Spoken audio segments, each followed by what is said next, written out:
La France. Cette dictature politico-médiatique qui convoque des gosses pour apologie du terrorisme. Le chef de la police de Nice, Madame Lewandowski, et toutes les personnalités politiques et publiques qui soutiennent ces aberrations soutiennent sûrement tous cette fameuse démocratie nauséabonde du Proche-Orient qui emprisonne des mômes. Faudrait leur dire qu'en France, nous ne sommes pas de ces pleurnichards rancuniers qui utilisent à outrance des tas de cendres d'hier comme prétexte aujourd'hui au non-respect des droits de l'homme. Pour modérer la nature abjecte de la situation concernant ces dérives, voilà que les médias accusent maintenant les parents du petit d'être violents avec leur progéniture. Ils se fabriquent ainsi des raisons de ne pas plier sous la honte.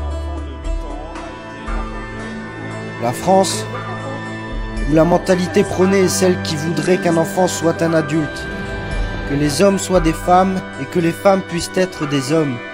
On ne s'étonne pas si des absurdités morales et répressives contre le sida qui fait toujours des dégâts dans notre communauté. Nous avons pas de laïciste et anti-religieuse, qui impose des mœurs légères comme des libertés, les billets de banque comme des dieux, le shopping comme prière, les distributeurs comme lieu de culte et les patrons comme prophètes.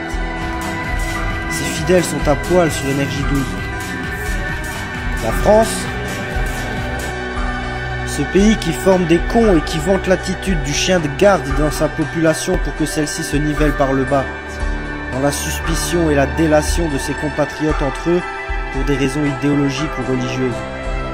Ces chiens de garde montrent leurs dents et bavent, mais ils n'ont pas le cerveau nécessaire pour savoir mordre.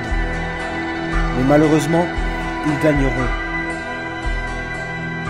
La France, ce pays qui souhaite imposer le laïcisme dans le programme de ses écoles depuis qu'un de ses héros nationaux nommé Ferry en a retiré la morale religieuse pour en faire des centres d'endoctrinement gratuits et obligatoires.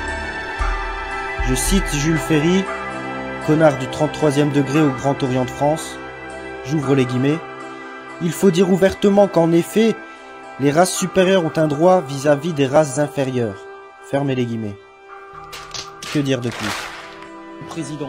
La France, qui se place comme défenseur des droits humains et des libertés en soutenant les nazis à l'Est, les fondamentalistes sanguinaires au Sud et ses maîtres de l'Ouest. La raison de ce pays perd le Nord, sous le poids de son ignominie. La France, qui manipule l'opinion publique via ses larbins, philosophes et journalistes, cela grave sur les tombes de ces citoyens qui, confortés dans l'ignorance, défendent ardemment des certitudes validées par des mensonges permanents, faisant jusque parmi nos proches les complices des pires méfaits du monde moderne. C'est un crime impardonnable. La France fait la guerre à tous ceux qui pourraient par le savoir démonter son double jeu. Cette France-là ne mérite pas la compassion. Celle d'hier se targue d'avoir été belle, mais sous les pustules, la peau lisse s'abîme. Certains pensent pouvoir faire renaître sa beauté par quelques soins superficiels. Libre à eux d'y croire, mais il me semble que lorsque la gangrène gagne du terrain sur un membre, la meilleure chose à faire est de le couper. Les courageux pourront faire ce qu'ils veulent de l'estropier.